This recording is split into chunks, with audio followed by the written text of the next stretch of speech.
நீ நல்ல ஒலிவ மரமா கிளையா? ரோமர் 11 13 முதல் 27 வசனம் வரையில் பவுல் நல்ல ஒலிவ மரம் மற்றும் அதில் ஒட்ட வைக்கப்பட்ட காட்டு ஒலிவ கிளை என்ற உவமையை பயன்படுத்துகிறார். இதில் காட்டு ஒலிவ கிளை என்பது புரஜாதியாரையும், நல்ல ஒலிவ மரம் தேவனுடைய உடன்படிக்கை மக்களையும் குறிக்கும் விதமாக விளக்கப்படுகிறது. தேவனுடைய கிருபையால் ஒட்ட வைக்கப்பட்ட காட்டு ஒலிவ கிளை தானாகவே நல்ல ஒலிவ மரத்தில் சேரவில்லை, அது ஒட்ட வைக்கப்பட்டது. அதுபோல நாம் தேவனுடைய குடும்பத்தில் சேர்வது நமது தகுதியினால் அல்ல, கிறிஸ்துவின் கிருபையினால். நீ வேறுக்கல்ல, வேறு உன்னை தாங்குகிறது. ஆசீர்வாதம் தேவனுடைய கிருபையில் நிலைத்திருக்கும் வாய்ப்பு. வேரின் செழுமையை பகிர்ந்து கொள்வது. ஒட்ட வைக்கப்பட்ட கிளை வேரிலிருந்து சத்தையும் உயிரையும் பெறுகிறது. அதுபோல கிறிஸ்துவுக்குள் வருகிறவர்கள் தேவனுடைய வாக்குத்தத்தங்களின் ஆசீர்வாதங்களில் பங்கு கொள்கிறார். ஒட்ட வைக்கப்பட்டதின் ஆசீர்வாதம், தேவனுடைய வார்த்தை, வாக்குத்தத்தம், ஆவிக்குரிய ஜீவன் ஆகியவற்றில் நமக்கு பங்கு கிடைக்கிறது. இயற்கைக்கு அப்பாற்பட்ட மாற்றம். காட்டு ஒலிவ கிளை இயற்கையாக நல்ல ஒலிவ மரத்தின் கிளை அல்ல, இருந்தாலும் தேவன் அதை ஒட்ட வைக்கிறார். இது தேவனால் செய்யப்படும் அற்புதமான மாற்றத்தை காட்டுகிறது.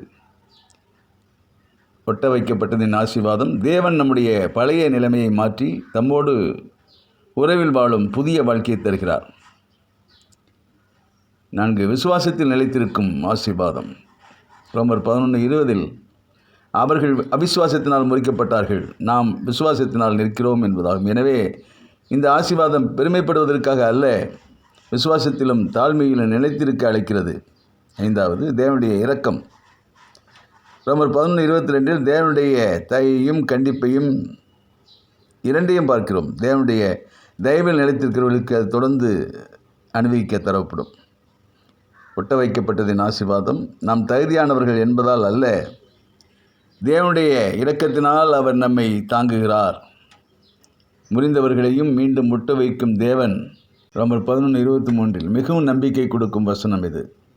அவர்கள் அவிசுவாசத்தில் நிலைத்திருக்காவிட்டால் தேவன் அவர்களை மீண்டும் ஒட்ட வைக்க வல்லவர். நமக்கு கிடைக்கிற ஆசீர்வாதம், விழுந்தவர்களும் திரும்பி வருவதற்கான வாய்ப்பு இருக்கிறது. தேவனிடம் மீட்டெடுக்கும் வல்லமை உண்டு. 7 தேவனுடைய ரட்சிப்பின் திட்டம் நிறைவேறும். 13-27 வசனங்களில் உச்சக்கட்டத்தில் இஸ்ரவேலுக்கான தேவனுடைய திட்டமும் நிறைவேறும் என்பதை பவுல் காட்டுகிறார். தேவன் தமது வாக்குத்தத்தங்களை மறந்து விடுகிறார் அல்ல. முக்கிய செய்தி, காட்டு ஒலிவ கிளை நல்ல ஒலிவ மரத்தில் ஒட்ட வைக்கப்பட்டது என்பது நமக்கு கிடைத்த மிகப்பெரிய கிருபையின் அடையாளம். நாம் வேரை தாங்கவில்லை, வேர் நம்மை தாங்குகிறது. ஆவிக்குரிய செய்தி, நாம் தகுதியினால் அல்ல, கிருபையினால் ஒட்ட வைக்கப்பட்டவன். நாம் வேரை தாங்கவில்லை, வேர் என்னை தாங்குகிறது. எனவே நான் பெருமைப்படாமல் விசுவாசத்தில் நிலைத்து தேவனுடைய இரக்கத்தில் வாழ வேண்டும். ஆண்டவர் தாமே ஒலிவ மரத்தின் ஆசீர்வாதங்களை நாம் பெற்றுக்கொள்ளும்படி அனுக்கிரகம் செய்வாராக. ஆமென்.